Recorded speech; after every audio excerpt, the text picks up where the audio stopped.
अर्ज किया है, मैं तेरे साजिशों से रुका नहीं तो क्या चुंबक लगाकर खींचा करोगे। अजी, मैं तेरे साजिशों से रुका नहीं तो क्या चुंबक लगाकर खींचा करोगे। मैं अपने गोल के लिए अलविदा कहकर निकला हूँ, तुम कब तक पीछा करोगे। जय हिंद दोस्तों, CSK क्रिकेट में आप लोगों को स्वागत है। मैं छोटन कुमार आप लोगों को स्वागत करता हूँ। आज का जो टॉपिक है वह है बेहतरीन टॉपिक, जिसका नाम है नेफ्रॉन। क्या नाम है दोस्त? नेफ्रॉन। यह आपके बिहार बोर्ड में इसे डायरेक्ट क्वेश्चन पूछा जाता है 5 नंबर का। कितना नंबर से पूछा जाता है दोस्त? 5 अंक का इसे एग्जाम में क्वेश्चन आता है। कैसे आएगा, नेफ्रॉन के बारे में हम क्या क्या सीखेंगे इस वीडियो में। सबसे पहले उसका परिभाषा सीखेंगे। क्या सीखेंगे दोस्त? परिभाषा। उसके बाद उसका संरचना या बनावट, और उसके बाद सीखेंगे क्रियाविधि। अब देखिए, कभी कभी बिहार बोर्ड डायरेक्ट क्वेश्चन पूछता है नेफ्रॉन या विक्राणु का स्वच्छ नामांकित चित्र बनाए, तो अभी चित्र बनाएंगे तो वह हो जाएगा। और कभी कभी कहता है नेफ्रॉन का सचित्र वर्णन करे, मतलब चित्र भी बनाए और उसको बारे में लिखे, उसका कौन कौन मेन पार्ट है, वह क्या काम करता है, कैसे काम करता है, उसके बारे में लिखना है। तो सबसे पहले हम परिभाषा सीख लेते हैं। नेफ्रॉन है क्या? देखिए, नेफ्रॉन एक उत्सर्जन तंत्र है। क्या है दोस्त? उत्सर्जन तंत्र है। यह गुर्दा का एक इकाई है। गुर्दा का, देखिए जैसे हम लोग कोशिका पढ़े हैं ना, कोशिका सजीवों के क्रियात्मक इकाई है। क्या है बाबू? क्रियात्मक और रचनात्मक इकाई है। उसी तरह नेफ्रॉन गुर्दा के क्रियात्मक और रचनात्मक इकाई है। तो अब देखिए, ये हो गया इसका परिभाषा। आपके एग्जाम में परिभाषा पूछे ना पूछे कोई दिक्कत नहीं, बस आपको मालूम होना चाहिए हमारे शरीर में उत्सर्जन तंत्र कौन है? गुर्दा। कौन है बाबू? कौन है? गुर्दा। उत्सर्जन का मतलब होता है हमारे शरीर से बाहर निकलना। जैसे हम जितना खाना खाते हैं, किसी न किसी रास्ते बाहर निकलेगा ही निकलेगा। तो चलिए हम आपको इसका फोटो बनाना सिखाते हैं नेफ्रॉन का। तो सबसे पहले एक कचौड़ा ले लेंगे, एक कचौड़ा की तरह, प्याला की तरह इसको बनाएंगे।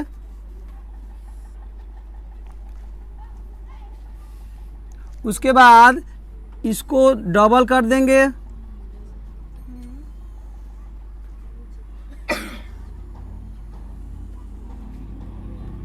या इसको हम क्या करेंगे? डबल कर देंगे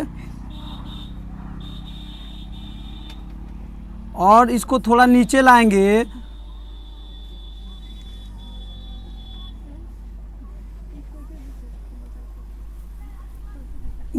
पुनः इसको क्या करेंगे? नीचे लाएंगे और ऐसे करेंगे थोड़ा सा।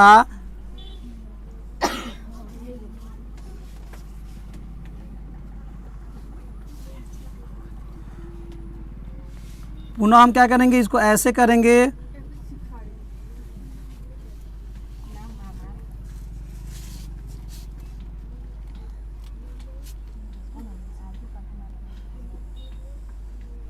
ये हो गया। पुनः हम क्या करेंगे? इसको बढ़ा लेंगे और यह आगे जाके ऐसे करके ऐसे कर लेंगे इसको। और यहाँ जो होता है वह होता है संग्राहक नलिका। क्या होता है दोस्त? संग्राहक नलिका होता है।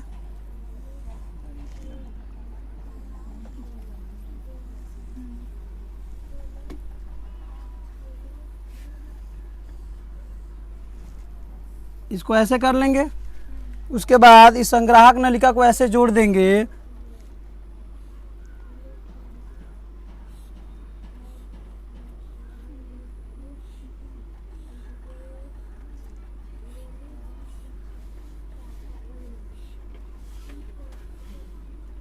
यह आपका नेफ्रॉन तैयार हो गया। अब इसमें होता है ग्लूमेरुलस। अब वह क्या होता है? वह यहाँ से ऐसे करके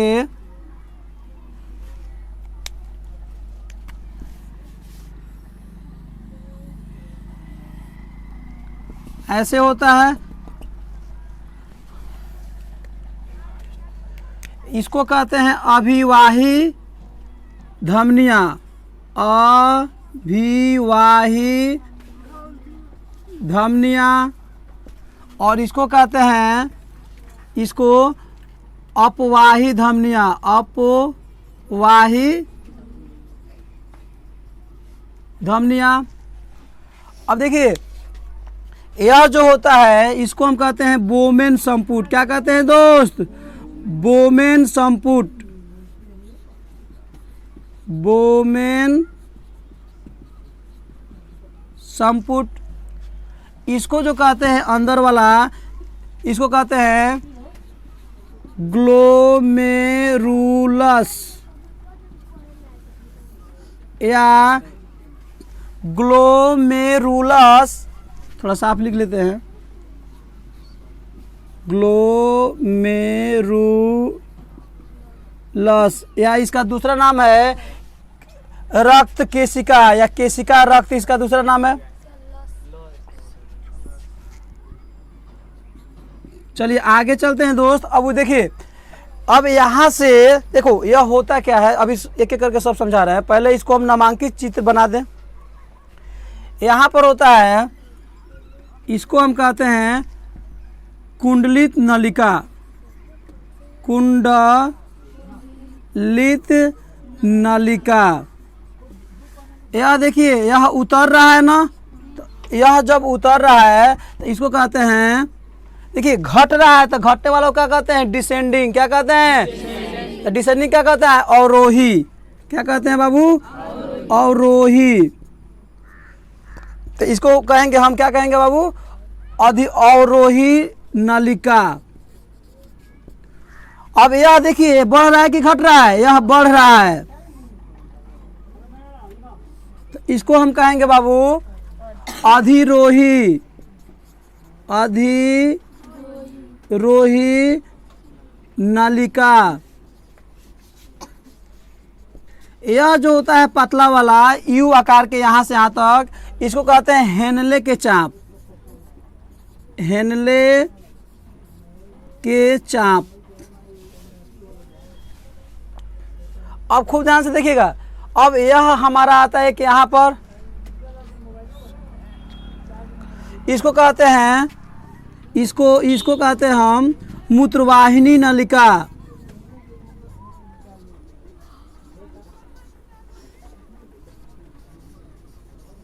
मूत्रवाहिनी, इसको कहते हैं संग्राहक नली। क्या कहते हैं दोस्त?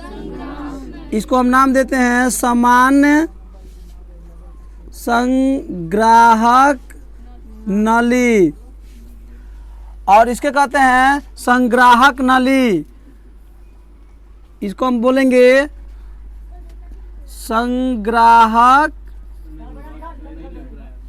हम यहीं पे लिख देते हैं इसको, यहीं पे संग्राहक नली। अब खूब ध्यान से देखिए दोस्त, यह जो लिखे हुए है ना, इसको आप अगर जगह यहाँ है तो उधर भी लिख सकते हैं, इसको भी हम कहाँ लिख सकते हैं? उधर लिख सकते हैं, इसको भी उधर हम दर्शा सकते हैं जहाँ हमारा स्पेस हो।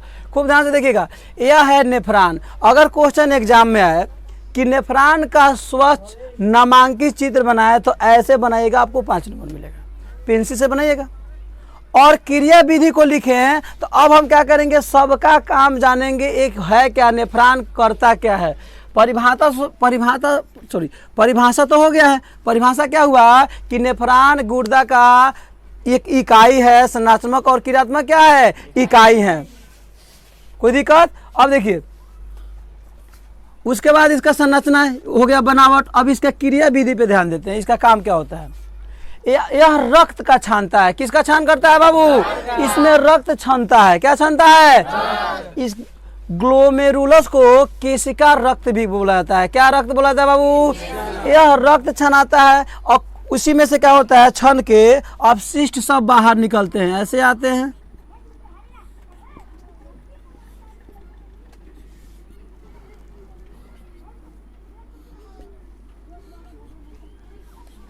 और यहाँ आके कहाँ निकल जाते हैं? मूत्रवाहिनी नली से क्या करते हैं? मूत्रवाहिनी नली में आके मिल जाते हैं। देखिए ऐसे होता है, यह आके मूत्रवाहिनी नली, मान लीजिए यह है इसका, तो यह आके यहाँ मिल जाएगा। और यह मूत्रवाहिनी नली है, यहाँ से मूत्र के रास्ते वो अपशिष्ट कहाँ निकल जाएगा? बाहर निकल जाएगा। अब देखिए यह एक कप के प्याले जैसा होता है। किसके जैसा होता है? कप के प्याले जैसा। यह जो सीरा होता है ना, यह जो सीरा होता है, यह आके इसी में सटा रहता है आगे चल के। किसी में सटा रहता है दोस्त? इसी में। आप देखिएगा एनसीईआरटी का नेफ्रॉन का जो चित्र दिया हुआ है, इसी तरह 3-4 बार घुमा हुआ है ना, लपेट के लपटा हुआ है ना, तो यह वाला नहीं लपेटता है, यह वाला निकलता है ना, तो इस तरह करते ऐसे करते इसको पूरा लपेट लिया रहता है। यहाँ तो कोई दिक्कत। और इसको कहते हैं अभिवाही धमनियाँ। अब देखो, यह जो होता है रक्त का क्षमता है इसमें, ग्लोमेरुलस में। किसमें क्षमता है? इसमें। और इसमें से जितने अपशिष्ट होते हैं वो क्या होते हैं? निकल जाते हैं। जितने अपशिष्ट होते हैं क्या होते हैं दोस्त? वो क्या होते हैं? निकल जाते हैं। अब खूब ध्यान से देखिएगा यहाँ पे। और यह होता है बोमेन संपुट। यह एक कप के प्याले की तरह होता है। किसके तरह होता है? कप के प्याले की तरह होता है। किसके तरह होता है बाबू? कप के प्याले की तरह। अब देखो, इसमें से ग्लूकोज या खनिज लवण छन के आ जाते हैं इधर, तो यह क्या होता है? हेनरी के चाप द्वारा अवशोषण कर लिया जाता है, जिसको कहा जाता है पुनरावशोषण। क्या कहा जाता है बाबू? सबसे पहले इसमें से रक्त छनता है और गंदगी कहाँ निकल जाती है? इसके रास्ते यहाँ पे आके संग्राहक नलिका में मूत्राशय के नली में जाके रुक जाती है, तो हमारे शरीर से पूरा कचरा निकल जाता है ना। लेकिन कभी कभी उस अपशिष्ट पदार्थों में यानी लिक्विड में यानी पानी में क्या होते हैं? ग्लूकोज या खनिज लवण भी उसके साथ छन के चले आते हैं। तो वह किसके द्वारा अवशोषित कर लिए जाते हैं? हेनरी के चाप द्वारा। किसके द्वारा? किसके द्वारा? इसके द्वारा अवशोषित कर लेता है। उसको कहा जाता है पुनरावशोषण। क्या कहा जाता है बाबू? उसका नाम है पुनरावशोषण। पुनरावशोषण मतलब कि वुमेन संपुट से होता हुआ अपशिष्टों के साथ ग्लूकोज और खनिज पदार्थ जब आते हैं तो हेनरी के चाप द्वारा उसको अवशोषित कर लिया जाता है। उसको हम कहते हैं, उस क्रिया को कहते हैं पुनरावशोषण। मतलब एक बार और अवशोषण हुआ। पहले अवशोषण कहाँ हुआ? यहाँ पे हुआ। दूसरा अवशोषण कहाँ हुआ? यहाँ पे हुआ। अब देखिए, एक कुंडलित नलिका का मतलब होता है यहाँ पे लपटा हुआ रहता है। क्या रहता है बाबू? यह क्या होता है? लपटा हुआ रहता है। कुंडलित का मतलब होता है लपटना। कुंडली का मतलब क्या होता है? लपटना। ऐसे लपटा हुआ रहता है। इसलिए देखिए, यहाँ पे होता है 2-3 किस्म का। और यहाँ से फिर ऐसे आएगा घूम के, ऐसे करके घूम के जाएगा। लेकिन उसको लिखने से क्या होगा? थोड़ा सा गड़बड़ दिखने लगेगा, इसलिए नहीं लिखा जाता है। एक फ्रेश दिखता है। ये उसको कहते हैं अवरोही। अवरोही मतलब होता है घटना। अवरोही मतलब होता है तो यह नीचे गिर रहा है तो घट रहा है, नीचे गिर रहा है तो क्या हो रहा है? इसको कहते हैं अधिरोही। इसको कहते हैं डिसेंडिंग ऑर्डर, डिसेंडिंग। इसको कहते हैं एसेंडिंग। यह बढ़ रहा है। लास्ट में कहाँ जाके मिल रहा है? संग्राहक नली में। देखिए, संग्राहक नली और सामान्य संग्राहक नली में क्या अंतर है? जब यह नली जाके मिलती है यहाँ पर तो उसको कहते हैं संग्राहक नली। और जब अनेक नली, ये भी नली है, ये भी नली है, ये भी नली है, ये भी नली है, ये भी नली है, जब अनेक नली एक नली में आके मिले उसे कहते हैं सामान्य संग्राहक नली। तो यह है सामान्य संग्राहक नली। क्योंकि एक बात बताइए, मूत्र के दरवाजा जो जाएगा वहाँ पे तो शरीर के पूरे कचरे ना वहाँ पे जाएंगे, सब कचरे क्या हो जाएंगे? एक बात बताइए, अभी हम लोग रूम में पढ़ रहे हैं, जब छुट्टी होगा तो गेट एक ही ना निकलेंगे, बैठे तो अलग अलग सब है। ऐसा तो है नहीं जहाँ छुट्टी हो उधर से निकल के चला गया। मान लो इस द्वार का बरामदा थोड़ा है भाई, इधर से भाग जाओगे उधर से भाग जाओगे। यहाँ क्या है? चारों ओर से पैक है, एक बीच में क्या है? दरवाजा है। तो यह क्या करते हैं? ये भी एक क्या है? नली है। ये भी नली है, ये भी नली। जब सब नली आके एक नली में मिलता है उसको हम कहते हैं सामान्य संग्राहक नली। अब इसमें क्या कीजिए, देखिए इसका जितना लिखावट है यह सब आपको पीडीएफ के रूप में मिल जाएगा। पीडीएफ के लिए मेरी Telegram channel CSK academy Telegram आप चले जाइए, जिसका लिंक इस वीडियो के डिस्क्रिप्शन में मिल जाएगा। जितने चीज़ पढ़ाया गया है सबका आपको क्या मिल जाएगा? PDF मिल जाएगा। Thank you very much.